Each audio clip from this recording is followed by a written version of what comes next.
Prime Minister Trudeau is back this morning in the nation's capital ahead of today's non-confidence vote. The Conservatives tabled that motion yesterday in an attempt to bring down the Liberal government.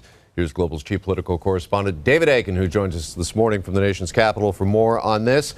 David, good morning. Opposition Leader Pierre Poilievre tried hard yesterday to convince MPs to back him up on this non-confidence motion. Was he successful?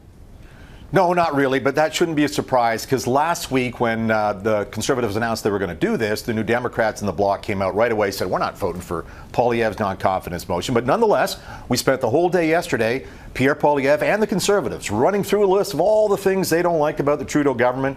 They pointed to crime stats, drug use, increasing use of food banks. But the chief thing for the Conservatives is, the chief part of their indictment is that the Trudeau government has brought on an affordability crisis caused by shortage in housing, caused by inflation. Inflation, the Conservatives believe, is spurred on by the federal carbon tax.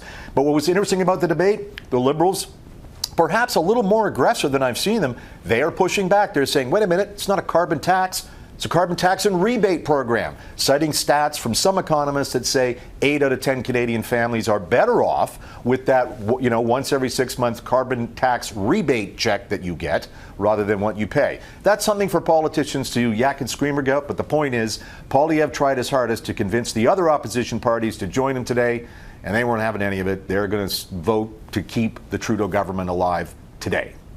All right, now I was just going to ask you, David, today, can you set up the vote? And as Jeff mentioned, the Prime Minister is back in Ottawa. Right. He's going to be here. He wasn't here yesterday. He was down in the UN. I guess you guys probably noticed that. That's where he's been. But one of the things we're all watching in this vote, the vote's going to happen after question period, so that's roughly 3 o'clock Eastern. But this is just the first of what could be a half a dozen of these confidence motion days. The Conservatives are going to have lots of chances to try to get the election they so desperately want. They're 20 points up in the polls.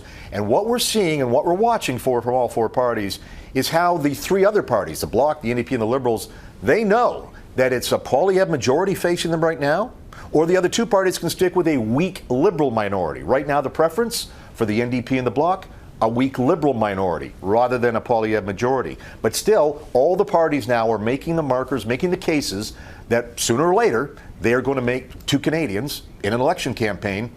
When that happens, stay tuned. Not today, though. All right, we will. A busy and interesting day ahead in Ottawa. Full wrap tonight, of course, coming up on Global National. David Akin for us. David, appreciate it as always. Thanks for this.